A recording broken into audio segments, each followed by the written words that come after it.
The Galactic Council Chamber stretched before us like a cosmic amphitheater, all gleaming metal and pretentious architecture. You know the type, built to make everyone feel simultaneously important and insignificant. Today, however, the usual air of bureaucratic superiority had been replaced by something far more entertaining: raw panic. Council Speaker Zeltron perched on his elevated dais, his purple feathers ruffled in what we lesser species had learned to recognize as extreme agitation. His beak clicked nervously against his ceremonial microphone as he called the emergency session to order. "Fellow beings of the Galactic Council," Zeltron squawked, his voice carrying that particular mixture of pomposity and barely concealed terror that had made him famous across 17 star systems. "We gather today to address what our intelligence networks have classified as, and I quote, the human problem." Councillor Brecker, a massive slug-like creature from the moisture worlds, oozed forward in his mobility chair. His translated voice dripped with the kind of disdain only achievable by a species that communicated primarily through slime secretions. "Speaker Zeltron, if I may," Brecker gurgled.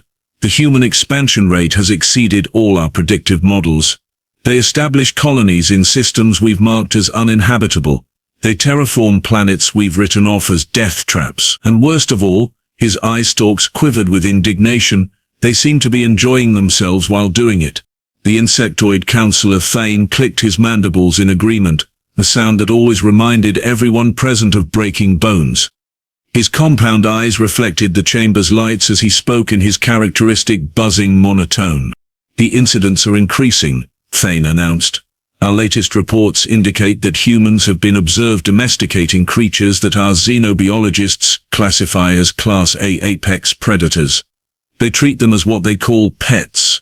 The psychological profiles make no sense whatsoever."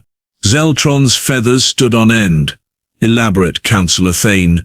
Yesterday's report from Kepler 432b indicates a human settlement successfully cohabitating with razor wolves. They've named them and taught them tricks." The chamber fell silent. Even by human standards, this was disturbing. The massive chamber doors, designed to open with dignified mechanical precision, instead burst inward with a resounding crash that made every delegate jump. Well, those of us with spines jumped. Councillor Brecker just sort of jiggled like disturbed gelatin. Through the doorway strolled Jake Morrison, human diplomatic representative, looking about as threatening as a wilted lettuce leaf. Average height, brown hair that suggested he'd forgotten what a comb was for, and wearing what humans inexplicably called a business suit, which appeared to be formal clothing designed by someone who'd never seen formal clothing before. But it wasn't Jake that made the entire Galactic Council Chamber fall into stunned silence. No, that honor belonged to the three small, fluffy creatures waddling behind him like some sort of adorable parade. They looked harmless enough, about the size of human house cats, covered in what appeared to be soft, silvery fur that shimmered under the chamber lights. Their large, round eyes held that innocent quality that certain species seem to find endearing. They even made little chirping sounds as they moved, tiny tentacles swaying gently from their backs like ribbons in a breeze. Of course, every single being in that chamber knew exactly what they were looking at. Vorlon cubs. The offspring of the galaxy's most efficient killing machines. Adult Vorlons were 8-foot-tall nightmares with retractable claws that could slice through starship hull plating, tentacles strong enough to crush bones, and a hunting instinct so refined they were known to track prey across multiple star systems. These little ones might be cute now, but in 6 months they'd be capable of single-handedly depopulating a space station. The panic was immediate and hilarious. Councillor Thane's wings buzzed frantically as he reached for his emergency beacon. Brecker's eye stalks retracted so fast they made a popping sound. 3 different species of delegates dove under their desks simultaneously, while others began frantically pressing buttons on their communication devices, presumably calling for evacuation. Jake, meanwhile, walked calmly to his designated seat, completely oblivious to the chaos he'd caused. The Vorlon cubs followed him with perfect precision, arranging themselves in a neat line beside his chair before sitting down like well-trained pets waiting for a treat. The sight of apex predator cubs sitting quietly beside a human was so fundamentally wrong that it broke several delegates' understanding of basic universal laws. Speaker Zeltron's voice, when he finally managed to produce sound, cracked like an adolescent bird attempting its first mating call. "Morrison," he shrieked, his purple feathers now standing completely vertical. "What in the name of the cosmic void are you doing with those things?" Jake looked around the chamber with the sort of expression humans wore when they found everyone else's behavior mildly amusing, but ultimately confusing. He adjusted his tie, a gesture that somehow made him look even more ordinary, and cleared his throat. "Well," he began, his voice carrying that distinctly human quality of casual understatement, "I found them about 3 weeks ago on Kepler 690c. Their mother had died, probably from some sort of territorial dispute with another adult Vorlon. You know how it is with apex predators, always fighting over the good hunting grounds." The cubs made soft purring sounds at the mention of their mother, one of them rubbing against Jake's leg like an affectionate house cat. The sight made Councillor Thane's compound eyes practically bulge out of his head. Zeltron leaned forward despite himself. "And what happened?" Jake's smile was the kind that suggested the answer would be deeply unsettling. The cubs turned the robots into modern art sculptures. Very abstract. Lots of twisted metal and scorch marks. "I've seen the security footage. Quite creative, actually." Brekker's slime secretions increased noticeably. "Surely they tried containment fields next." "Oh, they did," Jake nodded enthusiastically. 3 different types of energy barriers, including one that was supposed to be impenetrable. The cubs figured out how to short-circuit them in about 6 hours. Then they used the power feedback to cook the fish in the nearby lake. Apparently they enjoy their meals medium rare. The chamber had gone completely silent except for the soft chirping of the cubs, who seemed to be following the conversation with interest. "After the containment failure," Jake continued, "they sent in a diplomatic team from the Zentari Empire. Professional negotiators, trained in xenobiology, equipped with the latest in predator management technology." Councillor Thane clicked his mandibles nervously. "I assume they were unsuccessful." "Well," Jake said, his tone becoming even more conversational, "2 of them are still in therapy. The 3rd one retired and now runs a flower shop on a peaceful agricultural world. The cubs apparently found diplomats quite tasty." Every delegate in the chamber shifted uncomfortably. "So naturally," Jake said, everyone assumed it was hopeless. 3 research stations destroyed, several casualties, and the cubs were getting bigger and hungrier every day. That's when I decided to take a walk."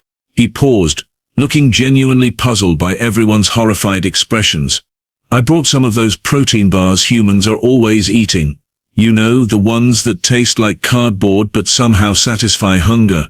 Walked right up to them, offered some snacks, and they just followed me home." The silence that followed was so complete you could have heard a pin drop in the vacuum of space. Speaker Zeltron's feathers had returned to their normal purple shade, though they still twitched with barely controlled anxiety. Clearly deciding that maintaining his authority was more important than basic survival instincts, he straightened to his full height and activated his command console. "Security detail to the main chamber," he announced, his voice regaining some of its pompous authority. "Remove these creatures immediately." The chamber doors hissed open, and 6 heavily armed guards entered with the kind of careful precision usually reserved for defusing antimatter bombs. They wore full combat armor and carried enough stun weapons to pacify a small army. Their leader, a bulky reptilian creature, whose species name nobody could pronounce, gestured for his team to spread out in a standard containment formation. The cubs, who had been contentedly listening to the conversation, suddenly went very, very still. What happened next would haunt the nightmares of everyone present for the rest of their natural lives. The 3 small, fluffy creatures rose to their feet with liquid grace, and in that instant every being in the chamber understood exactly why Vorlons were the galaxy's apex predators. Their tentacles unfurled with mechanical precision, revealing rows of microscopic barbs that glinted like surgical instruments. Their cute chirping sounds transformed into low, rumbling growls that seemed to resonate in frequencies that made rational thought temporarily impossible.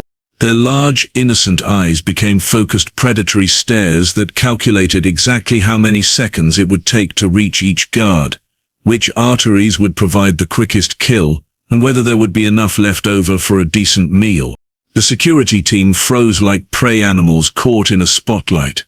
"Sit," Jake said, his tone no different than if he were asking someone to pass the salt. Instantly the cubs dropped back down, their tentacles retracting, their growls fading to contented purrs. They arranged themselves in perfect alignment beside Jake's chair, looking once again like adorable pets waiting for treats. The security guards didn't wait for orders. They fled. Professional soldiers, trained to face down rebels and space pirates, ran from the chamber like scared children, their weapons clattering forgotten on the floor behind them. In the profound silence that followed, every delegate stared at the human and his impossible companions. What they had witnessed wasn't just unprecedented in galactic history. It was theoretically impossible, according to every known law of predator behavior. Jake looked around the chamber with mild confusion, as if wondering what all the fuss was about. Jake surveyed the terrified faces around him and sighed the way humans did when they realized they had to explain something painfully obvious to everyone else. "You know," he said, settling back in his chair while one of the cubs nuzzled his hand, "I think I see the problem here. You all keep calling them dangerous predators, but that's not what we see at all." Zeltron's beak clicked nervously.